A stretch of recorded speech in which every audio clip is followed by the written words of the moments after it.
ವಕ್ಫ್ ಆಸ್ತಿ ಸಂರಕ್ಷಣೆ ಮಾಡುವಂತೆ ಡಿಸಿಗಳಿಗೆ ಸೂಚಿಸಿದ್ದ ವಿಧಾನಮಂಡಲದ ಸಮಿತಿಯಿಂದ ವಕ್ಫ್ ಆಸ್ತಿ ಸಂರಕ್ಷಣೆಗೆ ಸೂಚನೆಯನ್ನ ಕೊಟ್ಟಿತ್ತು. ಇದು ಬಿಜೆಪಿ ಅವಧಿಯಲ್ಲಿ ಆಗಿತ್ತು ಅನ್ನೋದು ಈಗ ತಿಳಿದು ಬರ್ತಾ ಇದೆ. ಬಿಜೆಪಿಗೆ ಈಗ ವಕ್ಫ್ ತಿರುಗುಬಾಣವಾಗುತ್ತಾ? ಬಿಜೆಪಿ ಅವಧಿಯಲ್ಲಿ ಅತಿ ಹೆಚ್ಚು ರೈತರಿಗೆ ಭೂಮಾಲೀಕರಿಗೆ ನೋಟಿಸ್ ಅನ್ನು ನೀಡಲಾಗಿತ್ತ. ಕಾಂಗ್ರೆಸ್ ಅವಧಿಯಲ್ಲಿ 1201 ನೋಟಿಸ್ ಅನ್ನು ನೀಡಲಾಗಿದೆ. ವಕ್ಫ್ ನೋಟಿಸ್ ಕೊಟ್ಟಂತ ವಿವರ. ಕಾಂಗ್ರೆಸ್ ಅವಧಿಯಲ್ಲಿ 1201 ನೋಟಿಸ್. ಈ ಬಗ್ಗೆ ಕಾಂಗ್ರೆಸ್ನವರು ಹೇಳ್ತಾ ಇದ್ರು, ನೋಡಿ ಇಲ್ಲೂ ಎಲ್ಲವನ್ನು ಬಿಡುಗಡೆ ಮಾಡ್ತೀವಿ ಅಂತ. ಬಿಜೆಪಿ ಅವಧಿಯಲ್ಲಿ 1735 ನೋಟಿಸ್ ಅನ್ನ ಕೊಡಲಾಗಿತ್ತು. ಅಂದ್ರೆ ಬಿಜೆಪಿ ಅವಧಿಯಲ್ಲಿ ಅತಿ ಹೆಚ್ಚಾಗಿದೆ. ಒಂದು 300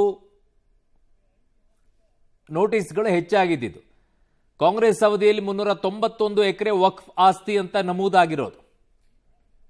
ಎಷ್ಟು? 391 ಎಕರೆ ವಕ್ಫ್ ಆಸ್ತಿ ಅಂತ ನಮೂದಾಗಿರೋದು ಕಾಂಗ್ರೆಸ್ನ ಅವಧಿಯಲ್ಲಿ. ಬಿಜೆಪಿ ಅವಧಿಯಲ್ಲಿ ಎಷ್ಟಿದೆ? ಬಿಜೆಪಿ ಅವಧಿಯಲ್ಲಿ ನೋಡಿ 2865 ಎಕರೆ ವಕ್ಫ್ ಆಸ್ತಿ ಅಂತ ನಮೂದಾಗಿರೋದು. ಬಿಜೆಪಿ ಅವಧಿಯಲ್ಲಿ 2865 ಎಕರೆ ವಕ್ಫ್ ಆಸ್ತಿ ಅಂತ ನಮೂದಾಗಿರೋದು. ಇವರಲ್ಲಿ 300 ಚಿಲ್ಲರೆ, ಅವರಲ್ಲಿ 2000, ಆಲ್ಮೋಸ್ಟ್ 3000 ಹತ್ತತ್ರ ಇಷ್ಟೊಂದು ಎಕರೆ ವಕ್ಫ್ ಆಸ್ತಿ. ಆದರೂ ಬಿಜೆಪಿಯವರು ಮುಸ್ಲಿಂ ವಿರೋಧಿಗಳು.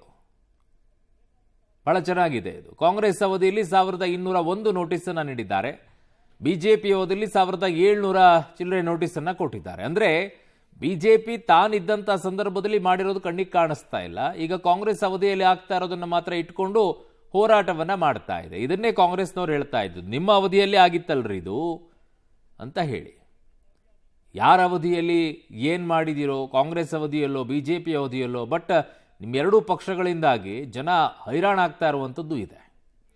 ನೋಟಿಸ್ ಕೊಡುವಂಥ ಪರಿಸ್ಥಿತಿಗೆ ವಕ್ಫಾಗ ಪವರ್ ಕೊಟ್ಟಿರುವಂಥದ್ದು ಏನು? ಯಾವಾಗಿನ ಜಾಗಕ್ಕೆ ಯಾವಾಗ ಕ್ಲೇಮ್ ಮಾಡ್ಕೊಳ್ತಾರೆ? ಅದು ಯಾರದ್ದು ಏನು ಅರ್ಥನೇ ಆಗಲ್ಲ ಈ ವಕ್ಫ್ ವಿಚಾರದಲ್ಲಂತೂ.